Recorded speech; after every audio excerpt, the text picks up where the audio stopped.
इस संसार में मनुष्य कर्मफल की कामना से देवताओं को पूजते हैं, क्योंकि इस जगत में कर्म का फल अति शीघ्र प्राप्त होता है।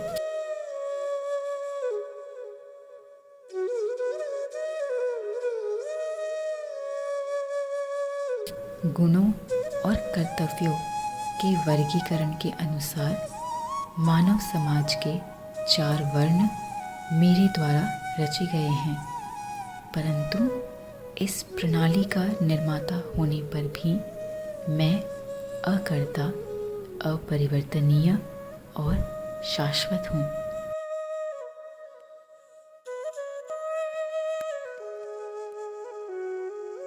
मुझ पर किसी कर्म का प्रभाव नहीं होता, क्योंकि मुझे कर्म फल की कामना नहीं है।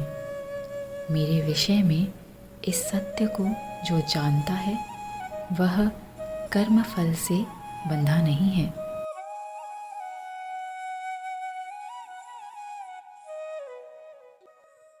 हे अर्जुन, प्राचीन काल में सभी मुक्त आत्माओं ने इसी ज्ञान के साथ कर्म करके मुक्ति प्राप्त की।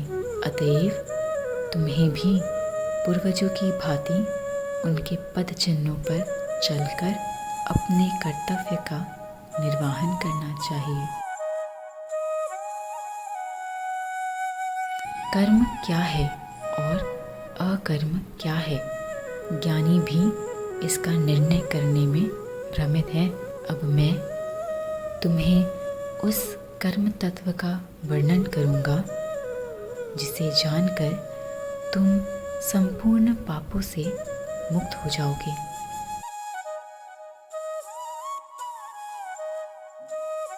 कर्म, विकर्म और अकर्म के स्वरूप को भली भांति जानना चाहिए, क्योंकि कर्म का तत्व अति गहन है।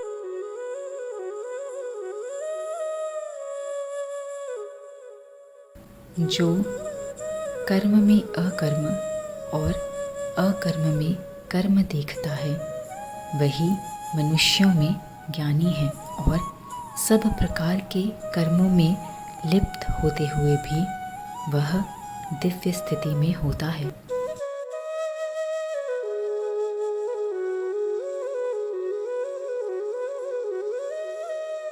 जिनका हर कार्य भौतिक सुखों की इच्छा से मुक्त और कर्मफल ज्ञान रूपी अग्नि से भस्म हो जाते हैं, उनको विद्वान समझा जाता है।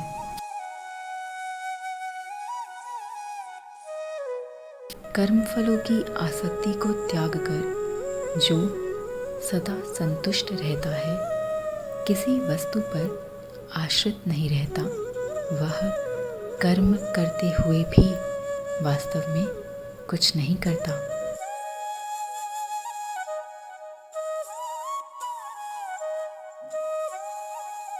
जो उम्मीदों और स्वामित्व की भावना से मुक्त मन और बुद्धि को पूरी तरह से नियंत्रित कर कार्य करता है, वह केवल शरीर के रख रखाव के लिए कर्म करने से किसी पाप को प्राप्त नहीं होता।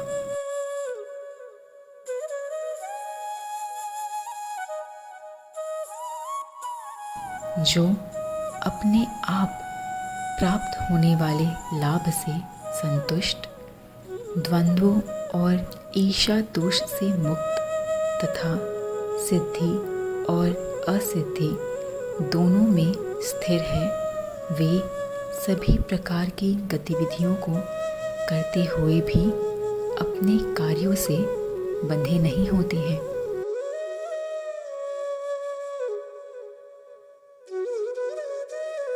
जो मनुष्य प्रकृति के गुणों में आसक्त नहीं है और पूर्ण ज्ञान में स्थित है, वे संपूर्ण कर्म प्रतिक्रियाओं से मुक्त हो जाते हैं।